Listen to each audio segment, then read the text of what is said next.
உலகெங்கும் நிறைந்திருக்கும் தமிழ் நேயர்கள் அனைவருக்கும் எமது மனமார்ந்த வணக்கம். நான் உங்கள் ஜோதிடர் ஆந்தியூர் சுதாகர், பாரம்பரிய முறை ஜோதிட ஆராய்ச்சியாளர். இன்று நாம் காணக்கூடிய தலைப்பு, மேஷராசி அன்பர்களுக்கு குரு பகவானது பெயர்ச்சி உங்களுக்கு மாபெரும் அமைப்பு. அதனுடன் இணையக்கூடிய செவ்வாய் பகவான்.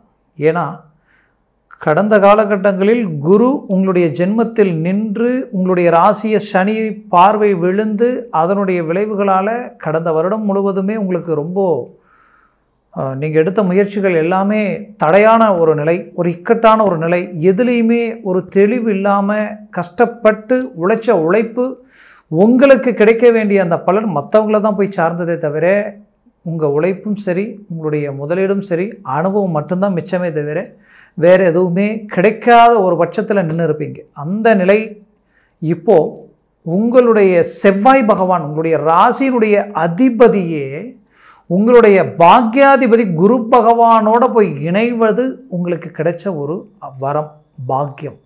அந்த பாக்கியத்தினால முதல்ல உங்கள் ராசியினுடைய அதிபதியே ஒரு கிளாரிட்டி கிடைக்கும். குருவோடு சேர்ந்த செவ்வாய் குருமங்கள யோகம் நாம் சொல்லுவோம். இந்த குருமங்கள யோகம்னா, குரு எப்போவுமே பொறுமையாக செயல்படக்கூடியவர், ரொம்ப எதுலேயுமே ஆன்மீக தெய்வ சிந்தனையோட மதிப்பு மரியாதையும் கௌரவம் தனக்கு இருக்கோ இல்லையோ மற்றவங்களை பாதிக்கக்கூடிய ஒரு விஷயத்தை செய்யக்கூடாதுன்னு நினச்சி செயல்படக்கூடிய தெளிவான தெய்வ சிந்தனையுடைய பொறுமையான கிரகம் இந்த குரு பகவான். ஆனால் செவ்வாய் அப்படி கிடையாது. ஸ்பீடு, ஸ்ட்ரைட் ஃபார்வேர்ட், யதார்த்தம். உங்களுடைய ராசியினுடைய அதிபதி யதார்த்தம். அது மட்டும் இல்லை, எதுலேயுமே அந்த இடத்துலையே பட்டுன்னு பேசி அதற்குண்டான ரிசல்ட்டை கிடைக்கணும்னு நினைக்கக்கூடியவங்க. அது மட்டும் கிடையாது, அந்த கிரகத்தினுடைய ஸ்பீடு எப்பவுமே முடியாத வேலையை கூட முடிச்சு காட்டக்கூடிய அமைப்புகள் அந்த செவ்வாய்க்குண்டு. அப்பேற்பட்ட இரு கிரகங்களும் இணையும் பொழுது குரு பகவானுக்கு மிகுதியான நண்பர் செவ்வாய் பகவான். செவ்வாய் பகவானுக்கு அற்புதமான மேன்மையுடைய இரு கிரகங்களுடைய நட்பு, பரஸ்பரசம், அருமையான அமைப்பு. இந்த அமைப்பில் கிடைக்கக்கூடிய ஒரு பலன் உங்களுக்கு கிடைக்கக்கூடிய ராஜயோக அமைப்பு தான் இந்த குருமங்கள யோகம். இந்த காலம் எப்போ இருந்து எப்போ வரைக்கும் அப்படின்றது பார்த்தீங்கன்னா, வரக்கூடிய ஜூலை மாதத்தில் 13ஆம் தேதியிலிருந்து ஆகஸ்ட் மாதம் 25ஆம் தேதி வரைக்குமே இந்த கால அமைப்பு உங்களுக்கு நடக்கும். டோட்டலாக பார்த்தீங்கன்னா 45 நாட்கள் வரும் இந்த கால அமைப்பு. இந்த 45 நாட்களில் உங்களுக்கு கிடைக்கக்கூடிய வாய்ப்பு எதுவாக இருந்தாலும் அது உங்களுக்கு கிடைச்ச ஒரு அருமையான யோகம்தான். ஏன்னா மேஷராசி அன்பர்கள் எப்பவுமே வெளிப்படையான குணம் படைத்தவங்க. முடிஞ்ச வரைக்கும் மற்றவங்களுக்கு நன்மையை உண்டாக்கணும், தன்னை சார்ந்தவங்களை சந்தோஷப்படுத்தணும், திருப்தி அடையணும், எதுலேயுமே பிரகாசமாகவும் எதுலேயுமே உற்சாகமாகவும் இறங்கி செய்யக்கூடியவங்க. அப்பேற்பட்ட உங்களுக்கு அது என்னவோ கடந்த காலகட்டங்களினுடைய அந்த நிகழ்வுகள் எப்படின்னா, இந்த ராகு கேது எதுவுமே உங்களுக்கு ஒரு சரியான நிலையில் இல்லாததுனால ரொம்ப நெருக்கடிகளையும் பல இழப்புகளையும் தாண்டி வந்த உங்களுக்கு இந்த குருமங்கள அமைப்பு உங்களுக்கு கிடைச்ச ஒரு ஜாக்பாட். எப்படின்னா டபுள் ப்ரொமோஷன் மாதிரி. குருவே உங்களுக்கு 2ஆம் இடத்துக்கு வந்ததே ஒரு மாபெரும் அமைப்பு. அதுலேயும் உங்களுடைய ராசியினுடைய அதிபதியை குருவோட இணையும் அவரது பார்வைகள் விழக்கூடிய இடம் மாபெரும் வளர்ச்சியை கொடுக்கக்கூடிய அமைப்புகள். அப்படி பார்த்தீங்கன்னா இந்த குரு பார்வை எந்த இடத்துல விழுது அப்படின்னு பார்த்தீங்கன்னா, முதல்ல விழக்கூடிய இடமே உங்களுடைய 6ஆம் வீடு. 6ஆம் வீடுன்றது உங்களுடைய சத்ரு சம்மந்தப்பட்ட இடம். அந்த சத்ரு சம்மந்தப்பட்ட இடங்களில் விழும் பொழுது நீங்கள் எதிர்ப்பு, போட்டி, பொறாமைகளை இந்த நேரத்தில் ஜெயிக்கக்கூடிய ஒரு காலமாக இருக்கும். குறிப்பாக வேலையில் இருந்த சிரமங்களை சரி செய்யக்கூடிய காலம். ரொம்ப நெருக்கடிகளை சந்திச்சிருப்பீங்க, ரொம்ப மன அழுத்தங்களை சந்திச்சிருப்பீங்க. அந்த மன அழுத்தங்களிலிருந்து அழகாக வெளியில் வந்துடுவீங்க. ஒன்று. ரெண்டாவது, வேலையில் ப்ரமோஷன் சம்மந்தப்பட்ட விஷயங்கள் உங்களுக்கு கிடைக்கக்கூடிய அமைப்புகள் இருந்திருக்கும், அது நெருங்கி வந்திருக்கும். ஆனால் ஏதோ ஒரு காரணமே இல்லாத ஒரு காரணம்னு சொல்லலாம், என்னன்னே தெரியல, ஆனால் கிடைக்க வேண்டிய விஷயங்கள் ட்ராப் ஆகி நிற்குது. அப்போது அந்த ட்ராப் உங்களுக்கு அருமையான அமைப்புகளை கொடுக்கக்கூடிய ஒரு காலமாக இது இருக்கும். எப்படின்னா அந்த ட்ராப் உங்களுக்கு நீங்கக்கூடிய காலம், இப்போ உங்களுக்கு ப்ரமோஷன் கிடைக்கக்கூடிய ஒரு காலமாக இது இருக்கும். அதுலேயும் குறிப்பாக சொல்லணும்னா இடமாற்றங்கள், பிடிச்ச இடத்துல வேலை செய்யக்கூடிய வாய்ப்புகள், ரொம்ப நாளாக நான் வேலை செய்கிற இடத்துல இவங்களால் இந்த குடைச்சல்கள் இருக்குது அப்படின்னு நினைக்கிறவங்களுக்கு இந்த நேரத்தில் ஒரு கிளாரிட்டி கிடைக்கும். அடுத்தது ப்ரொமோஷன் மட்டும் இல்லை, சம்பள உயர்வு, ஊதியம் சார்ந்த விஷயங்களில் ஒரு நல்ல மாற்றங்கள் கிடைக்கும். ஏற்கனவே கணக்கு வழக்கு ரீதியில் ஏதோ ஒரு விதத்தில் நான் செய்யாத தப்புக்கு டாக்குமெண்ட் பிரச்சனைகளில் இல்லை வரவு செலவு விஷயங்களில் கணக்கு தப்பாக போயிடுச்சுன்ட்டு இந்த மாதிரியான சில பிரச்சனைகளுக்கு ஆளாகி அது பெரிய இஷ்யூவாகி உங்களுடைய வேலைக்கே வேட்டு வைக்கக்கூடிய அளவுக்கு பாதிப்புகள் உண்டாயிடுச்சுன்னு நினச்சவங்களுக்கு இப்போ ரிலீஃப் ஆக போகிறீங்க.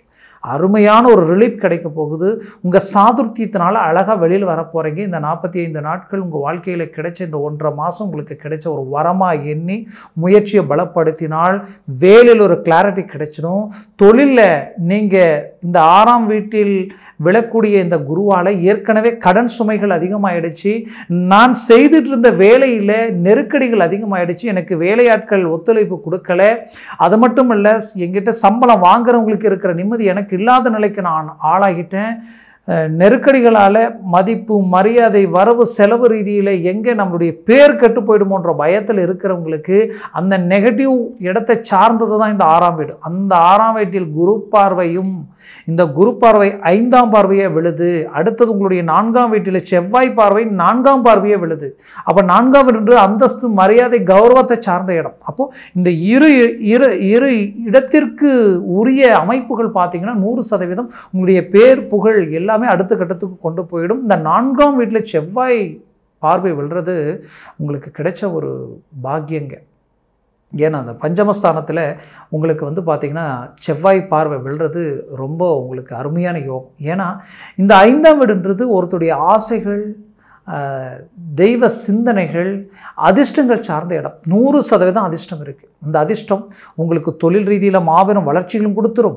திடீர் அதிர்ஷ்டங்கள் அடிக்கும். அது எந்த விதத்தில் அடிக்கும் தெரியாது. குறிப்பாக ஆன்லைன், பங்குச்சந்தை, தொழில்நுட்ப சார்ந்த தொலைதூர தொழில் சார்ந்த அமைப்புகள் செய்கிறவங்களுக்கு திடீர் டேர்னிங், திடீர் அதிர்ஷ்டம், திடீர் வாய்ப்புகள், இது எல்லாமே உங்களுக்கு கிடைக்கக்கூடிய ஒரு காலமாக இது இருக்கும். குறிப்பாக வெளிநாடு வெளி வாய்ப்புகளுக்குரிய முயற்சிகள் எடுத்தவங்களுக்கு இந்த காலகட்டங்களில் ஒரு சக்ஸஸ் கிடைக்குது. ஒரு அருமையான வளர்ச்சி, அருமையான முன்னேற்றங்கள் கிடைக்க போகுது. வெளிநாட்டில் இருக்கிறேங்க, ரொம்ப நாள் கஷ்டப்பட்டுட்டு இருக்கிறேன், என்னுடைய முயற்சிகளில் நான் கஷ்டப்படுறேன், ரிஸ்க் எடுக்கிறேன், ஆடு கறக்கவும் பூனை குடிக்கவும் சரியாக போயிடுச்சுங்க, எவ்வளோ உழைச்சாலும் என்னால் மிச்சப்படுத்தி எதையுமே செய்ய முடியலன்னு வேதனையில் இருக்கக்கூடிய மேஷராசி அன்பர்களுக்கு 100% இந்த பார்வைகளால் செவ்வாயினுடைய பஞ்சம பார்வை, பஞ்சமஸ்தானத்தில் விழக்கூடிய பார்வையும் குரு 6ஆம் வீட்டில் விழக்கூடிய பார்வையால் உங்களுடைய தடைகள் நீங்கி ஒரு நல்ல வளர்ச்சி அதிர்ஷ்டங்கள் கிடைக்கக்கூடிய ஒரு காலமாக இது இருக்கும். குறிப்பாக 5ஆம் வீட்டில் செவ்வாய் பார்வை உங்கள் ராசியினுடைய அதிபதி பார்க்குறாரு இல்லைங்களா, அப்போது புத்திர பாகியம் கிடைக்க போகுதுங்க, வம்ச விருத்தி கிடைக்க போகுது. அதில் எந்த மாற்றமும் இல்லை. பூர்வீக சொத்துக்களில் பிரச்சனை இருக்குன்னு நினச்சிக்கிட்டு இருந்தீங்கன்னா கண்டிப்பாக அதுவும் கிடைக்க போகுது. இதில் எந்த மாற்றமும் இல்லை. இந்த இடம் டோட்டலான கிளாரிட்டி கிடைக்குது. இதுக்கு அடுத்தது குரு பார்வை எங்கே விடுது அப்படின்னு பார்த்தீங்கன்னா டைரெக்டாக 7ஆம் பார்வையாக உங்களுடைய அஷ்டமஸ்தானத்தில் விழுது. அதே சமயம் செவ்வாய் பார்வையும் அதே அஷ்டமஸ்தானத்தில் விழுது, பாக்கிய சம்மந்தப்பட்ட இடத்துல விழுது. பாக்கிய சம்மந்தப்பட்ட இடம் என்னன்னு தெரியுங்களா, அந்த குரு பகவானது வீடு. செவ்வாய் குருவோட இணைஞ்சி மீண்டும் குருவுடைய வீட்டை பார்க்கறது எவ்வளோ நல்ல விஷயம். அதே செவ்வாய் குருவோட இணைஞ்சி செவ்வாய் வீட்டையே செவ்வாய் பார்க்குறாரு, குரு செவ்வாயோட இணைஞ்சி செவ்வாய் வீட்டை பார்க்குறார். எவ்வளோ ஒரு இது எப்பேற்பட்ட ஒரு அமைவு. இந்த அமைவு நீங்கள் 100% சொல்கிறேன், நிறைய பேர் வாழ்க்கையில் ஒன்றுமே இல்லாமல் இருந்தாங்க, இன்றைக்கி என்ன தான் ஆச்சுன்னு தெரியல, திடீர்னுட்டு கோடீஸ்வரனாக இன்றைக்கி வலம் வராங்க, பெரிய லெவலில் எங்கேயோ போயிட்டாங்க அப்படின்னு நம்ம எத்தனையோ பேர் விமர்சனம் பண்ணியிருப்போம். அந்த விமர்சனங்களுக்கு ஆளாகக்கூடிய கண்டிப்பாக சொல்கிறேன், உங்களுடைய திசா புத்தியும் உங்களுடைய ஜாதகத்தில் சர்வாஷ்ட வர்க்க பரல்கள் மட்டும் கைகூடி வந்துருச்சுன்னா இந்த காலகட்டங்களில் அதில் நீங்கள் ஒருத்தராக இருப்பீங்க. கண்டிப்பாக மேஷராசி அன்பர்களுக்கு இந்த காலம் உங்களுக்கு கிடைச்ச ஒரு வரமாக எண்ணி முயற்சிகளை பலப்படுத்தினால் 100% மாபெரும் வெற்றிகள் அடைய போகிறீங்க. வேலையாட்கள் கை கொடுக்கவங்க, உங்களுக்கு பார்ட்னர்ஷிப் ரீதியில் இருக்கக்கூடிய பிரச்சனைகள் நீங்கள் ஒரு நல்ல மேன்மை அடைய போகிறீங்க. வரவு செலவு கொடுக்கல் வாங்கல் கைக்கூடி வரும், கொடுத்த இடத்துல பணம் வந்து சேரும். அதே போல் ஏற்றுமதி இறக்குமதி, நீங்கள் தொழில் செய்கிறதுக்காக எடுக்கிற இடமும் கொடுக்குற இடமும் எல்லாமே உங்களுக்கு ரொம்ப கைக்கூடி வரும். மொத்தத்தில் வாடிக்கையாளரை திருப்திப்படுத்த போகிறீங்க. ஏன்னா உங்களுடைய இடத்திற்கு பாக்கிய சம்பந்தப்பட்ட இடத்துல விழக்கூடிய செவ்வாய் பகவானது பார்வையால் உங்களுடைய 100% உங்களுடைய வாடிக்கையாளரை திருப்திப்படுத்தி ஒரு கிளைண்ட் இன்னும் அதிகமாகும். உங்களுக்கு அடுத்தடுத்து ஒரு பெரிய உங்களுக்கு ஒரு சர்க்கிளை உண்டாக்குறீங்க. உங்களுக்கு ஒரு பிராண்ட், உங்களுடைய நேம் மாபெரும் யோகத்தை உண்டாக்கக்கூடிய ஒரு காலமாக இது இருக்கும். அடுத்தது உங்களுடைய அஷ்டமஸ்தானத்தில் விழக்கூடிய இருகிரக பார்வையால் உங்களுடைய கஷ்டங்களெல்லாம் நீங்க போகுதுங்க. ரொம்ப நாளாக நான் வேதனையில் இருக்கிறேன், ரொம்ப நாளாக ஒரு மன அழுத்தத்தில் இருக்கிறேன், குடும்பத்தில் எது எடுத்தாலும் பிரச்சனை, எது எடுத்தாலும் சிக்கல், பிள்ளைகள் பேச்சு கேட்கல, பேச்சை மீறி ஒரு செயல்களை செய்கிறாங்க, அவங்கள விருப்பம் போல் இருக்கிறாங்க, நம்ம மேலே ஒரு அபிப்பிராயம் இல்லை, எதை சொன்னாலும் தவறுதலாக போய் நிற்கிது, நட்பு ரீதியில் தேவையில்லாத மன அழுத்தங்கள், சொந்த பந்த ரீதியில் தேவையில்லாத விமர்சனங்கள், மொத்தத்தில் மற்றவங்களாலவே நான் பிரச்சனைகளை சந்திச்சுட்டு இருக்கேன் நினைக்கிறவங்களுக்கு அந்த அஷ்டமஸ்தானத்தில் விழக்கூடிய பார்வையால் உங்களுடைய காரியங்களில் இருக்கக்கூடிய பாதிப்புகள் எல்லாமே நீங்கி வெற்றிகள் அளிக்கக்கூடிய ஒரு காலமாக இது இருக்கும். அப்போது 100% இந்த காலம் உங்களுக்கு கிடைச்ச ஒரு பொற்காலம். இதில் குரு பார்வை விழக்கூடிய அருமையான வீடு என்னன்னு பார்த்தீங்கன்னா உங்களுக்கு 10ஆம் வீட்டில் விழுதுங்க. அந்த 10ஆம் வீடு தான் உங்களுடைய காரியங்கள் எல்லாமே கைக்கூடி வரும். அடுத்தது நீங்கள் எதில் இறங்கினாலும் அதை முடிச்சுட்டு வெளியில் வர போகிறீங்க, முயற்சிகளை சக்ஸஸ் அடைய போகிறீங்க, வெற்றிகள் கிடைக்க போகுது. அது மட்டும் அல்லாமல் உங்களது வாழ்க்கையில் ஆரோக்கிய மேன்மைகளும் கிடைக்க போகுது. இதில் குறிப்பாக சொல்லணும்னா கணவன் மனைவிக்குள்ளே இருக்கக்கூடிய மிஸ் அண்டர்ஸ்டாண்டிங் நீங்கி மீண்டும் ஒற்றுமை அடைய போகிறீங்க. டைவர்ஸ் வரைக்கும் போனவங்க கூட ஒன்றிணைந்து வாழக்கூடிய ஒரு காலமாக இருக்கும். மருத்துவ செலவுகளை சந்தித்த உங்களுடைய வாழ்க்கையில் அதை விட்டு மீண்டும் வெளியில் வந்து கடன் சுமைகளெல்லாம் கட்டி ஒரு நல்ல இலக்கை அடைய போகிறீங்க. 10ஆம் வீட்டில் விழக்கூடிய குரு பார்வையால் பதவி உயர்வு கிடைக்க போகுது. அரசியல் துறையில் இருக்கிறவங்களுக்கு மாபெரும் மாற்றங்கள் கிடைக்க போகுது. அரசு துறையில் இருக்கிறவங்களுக்கு அதிகாரப்பூர்வமான திடீர் டர்னிங், திடீர் வளர்ச்சி, நிறைய அவார்டு வாங்கக்கூடிய ஒரு காலமாக இது இருக்கும். மொத்தத்தில் கல்வித்துறையில் இருக்கிறவங்களுக்கும் சரி, கல்வி சார்ந்த படிப்பு படிக்கக்கூடிய மாணவிகளுக்கும் சரி, ஒரு நல்ல மாற்றங்களும் மேன்மையும் உங்களுடைய வாழ்க்கையில் இந்த காலம் எனக்கு கிடைச்ச ஒரு வரமா எண்ணி நான் நினைக்கிறேன்ற அளவுக்கு என்றைக்குமே சொல்லக்கூடிய ஒரு திருப்பு முனையாக உங்களுக்கு இருக்கும். ஆக முயற்சிகளை 100% பலப்படுத்தினால் சக்ஸஸ் கிடைக்கும். இது வரைக்கும் நான் இந்த சொன்ன பலன்கள் எல்லாமே கோச்சார ரீதியில் தான் சொல்லியிருக்கிறேங்க. ஜனன ஜாதகத்தில் திசா புத்திகளும் சர்வாஷ்ட வர்க்கத்தில் இந்த கிரகங்கள் எத்தனை பலன்கள் பெற்றிருக்கின்றது பொறுத்து தான் உங்களுக்கு இந்த பலன்கள் முழுமையாக வந்து அடையுமா இல்லையான்றது பொறுத்தமையும். ஆக உங்களுடைய ஜாதகத்தை பார்த்து ஒரு முடிவெடுங்க, அது ரொம்ப நல்லது. அப்படி பார்க்கணும்னு நினச்சிங்கன்னா கீழே இருக்கக்கூடிய கான்டாக்ட் நம்பருக்கு கால் பண்ணி முன்பதிவு செய்து வாட்ஸ்அப் மூலமாக உங்களுடைய ஜாதகத்தை தெளிவாக அனுப்பி அதற்குண்டான விவரங்களை கேட்டு தெரிஞ்சு அதற்குண்டான முயற்சிகள் எடுங்க. உங்களுடைய வாழ்க்கையில் ஒரு மாபெரும் வெற்றிகளை அடைய போகிறீங்க, ஒரு நல்ல மேன்மைகளை உண்டாக்க போகிறீங்க. மேஷராசி அன்பர்களின் வாழ்க்கை வளமாக அமைந்திட எமது மனமார்ந்த வாழ்த்துக்கள். நன்றி, வணக்கம். மீண்டும் சந்திக்கலாம்.